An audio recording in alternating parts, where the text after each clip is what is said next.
Alright guys, welcome back to VALORANT News. Huge drama emerging last night for the Ascension playoffs going down, especially the Guard versus the Union got very interesting indeed we'll dive into, but also some drama in the aiming scene which apparently exists here in VALORANT. An aiming cracked out 19-year-old guy versus ShahZaM and many other pros. Absolutely wild what was going on the timeline last night. See you in Dallas, buddy. Very much enjoyed to hear your thoughts in the comments below. Hit the like button if you enjoy. Subscribe if you're new as always. First of all, to begin with another unfortunate story. We've heard lots of discussions about stories like this over the last few days, various players making various racist comments, and yeah, this player TenZ was actually removed from his organization OpTic as a result of that clip that we just saw. The translation I believe is here, so yeah, I'll just share it for you guys. It's unfortunate as it stands, but there was also the Monarch Effect team that we saw the other day that was supposed to be making some racist comments during the Chinese qualifier for champions. They were not not forwarded, nothing like that actually happened as a result of the supposed investigation they did, but they did lose yesterday, so they lost 2-0. They're going down to the losers bracket now. Edward Gaming, I believe, play their game quite shortly, but attacking Seoul Esports, one of the other Chinese teams, they actually lost their first game in the qualifiers, so they have a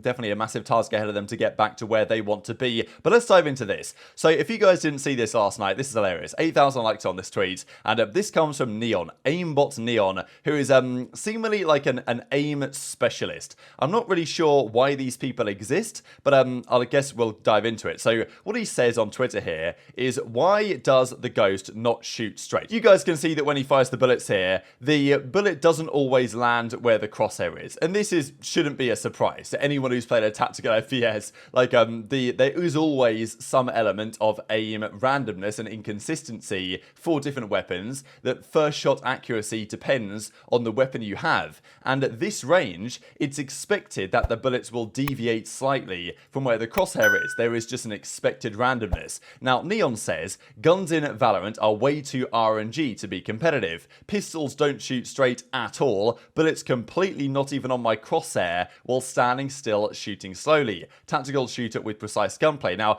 this isn't a surprise. It's been a talking point for a long time, even in Counter-Strike, for example, the Deagle. At certain ranges, you can be, have your crosshair right on their head, and yet you fire and, might not kill them because there's an accuracy at play. And it's definitely the case for pistols, where they're not designed to be used perfectly accurately at every single range. This inaccuracy is deliberately bedded in to ensure that players have to take decent ranges, right? If you've got a gun that's very accurate, first shot all the way across the map, like, a sniper rifle or something, then you position yourself to use that advantage. Whereas weapons that don't have that, you have to position yourself better to take advantage of this. So there's a bit of back and forth about this, and ShahZaM's like, look, you're shooting a pistol at long range, of course there'll be bullet spread. That's how the game works. I think you're missing the point. This is a tactical FPS. It's not an aim trainer. The goal is to set yourself up to take better fights. Aim is really a rather small part of being good at these tactical FPSs. Crosshair placement is probably way more important in terms of actually getting kills, but also setting yourself up better, getting in better positions, knowing where to look, where to prepare for, how to use utility to set yourself up for better fights.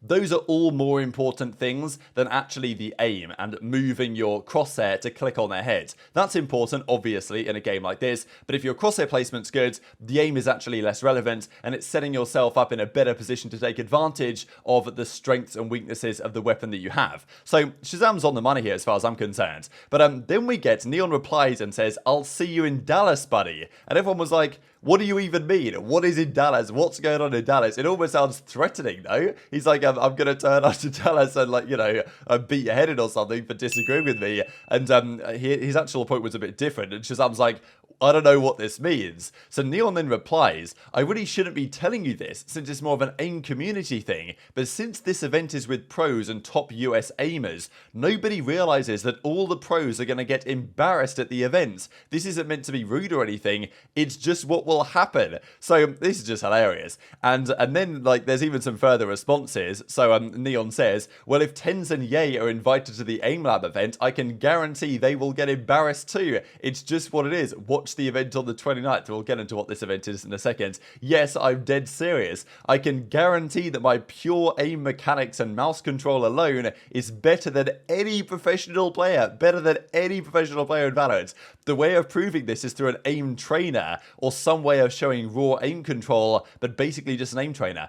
I don't understand. Who cares? Like, your aim might be good, and you can click on heads or click on these blue dots, but if you're not really good at the game and the other elements of the game, then does it really matter? Like, I don't understand the point behind this. But there is this Red Bull Ready Check tournament, which is concluding in the online qualifiers in a couple of days, and then in Dallas, there's the finals on July the 29th. So, seemingly this guy and others, and maybe some pros, will be in Dallas on July the 29th to basically click on blue dots on aim labs and wonder who's got the best aim. I guess it's an interesting competition. It doesn't really matter in the grand scheme of things. You know, if you're a pro player who can actually do more than just aim, obviously they can aim as well. Pros can aim very well indeed. If you've seen TenZ on aim labs, you'll know that to be true for sure. But they can also do more than just aim, and therefore they got compensated much more as a result. I don't see how these aimers are making all this cash. But I mean, it's just incredible. Even as Angel says, thank God aim is like 20% of your individual overall skill. Otherwise, I would farm these noobs. I'll see you in Dallas, buddy. I don't know what this means. And even then, ShahZaM says, I'll see you in Dallas, buddy.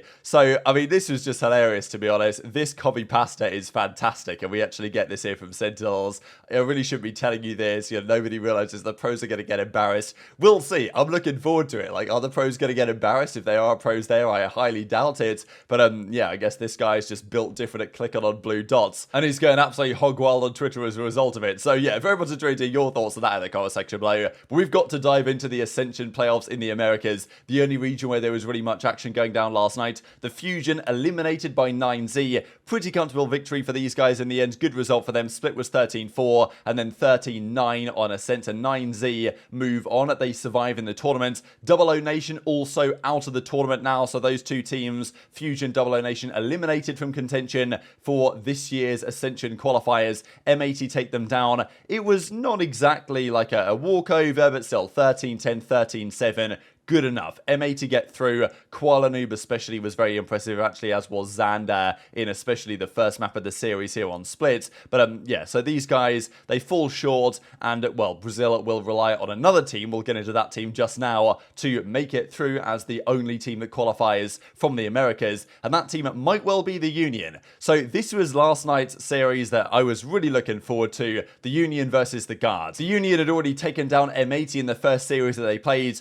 The Guards were the team from North America that was, you know, looking to take these guys down, and you know, Tex does a great job here. Eventually, this game goes all the way down to the wire. It's 12-10 at this point to the Guards. The Union managed to take it all the way to overtime and eventually win a crazy overtime here, 16-14. Now, if you guys aren't familiar with this story, the Union aren't exactly the fan favorite in Valorant right now, basically because they've got two players, one of which being NTK, who was arrested for abusing his girlfriend, and there was, and also Pank, of course, who was accused, and there's been a lot of evidence to this effect, that he sexually harassed a minor, which is, you know, so it's not the best team, let's just put it that way. But they are good. They can shoot straight. It's just how it is. And there were all sorts of fantastic jokes going around about this. I mean, I saw this on the Reddit here. You can tell Pank was not happy after winning that one because he doesn't like it when they go over 15, because it was 16 rounds they had to win game one. And I believe the Union's winning streak after this series concluded at just 17, which is also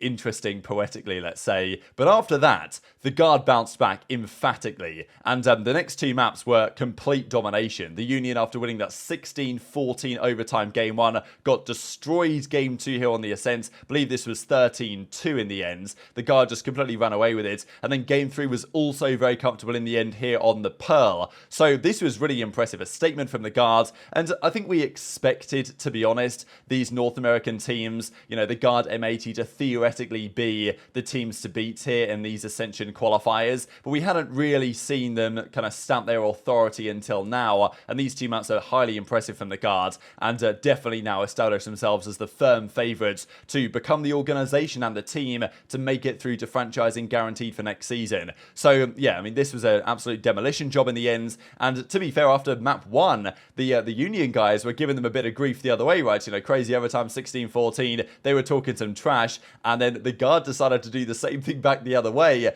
after pretty much feeling very comfortable that they were going to close it out at this point. So yeah, I mean, there was all sorts of trash talk going across the stage. The Union go down to the losers bracket now, and as Trent says, you can't speak to my NA dogs like that. We got you at M80. Very happy with the team's performance. Fracture was rough, made a lot of mistakes, but we still get the job done. And even this from Tex, talk to my NA brothers like that and see what happens. Keep playing Fracture, it's all you have. And this is the thing, right? If the guards were to play the Union again in the grand finals, they would have the V2 advantage to get rid of Fracture. So at that point, the guards will be feeling incredibly confident, I'm sure, that they'd be able to get the job done again. They might not play the Union, though, again in the grand finals. Many are hoping that M80 will come through and do the business, which is definitely possible. But yeah, 2-1 for the guards, establishing themselves as the favourites to take this tournament. And yeah, I mean, it was after Fracture with that crazy 16-14. It was a complete bloodbath, right? 13-2 Ascent, 13-7 on Pearl. So yeah, the guards, very impressive.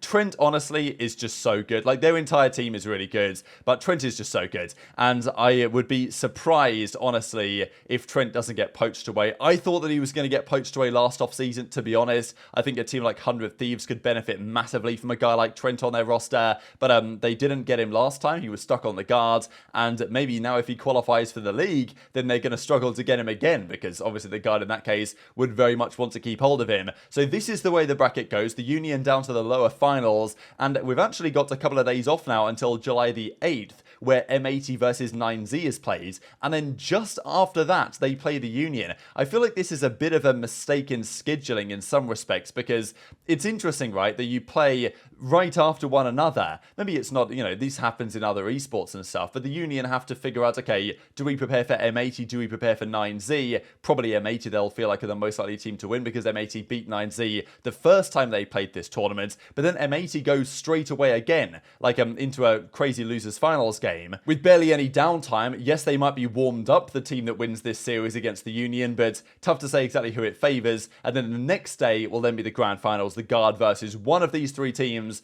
on July the 9th. So that's pretty much it for today. Very much intrigued to hear your thoughts in the comment section below. Durka is getting into the action because I think he's got a layover here before they're flying out to you know, to champions. I'm guessing he's got a layover in Dallas shortly as he's on his way out there. And even Ye returned to Twitter last night to give his thoughts on the matter. So very much intrigued to hear your thoughts in the comments below. Hit the like button if you enjoyed. Subscribe if you're new. Take care, and I'll see you next time.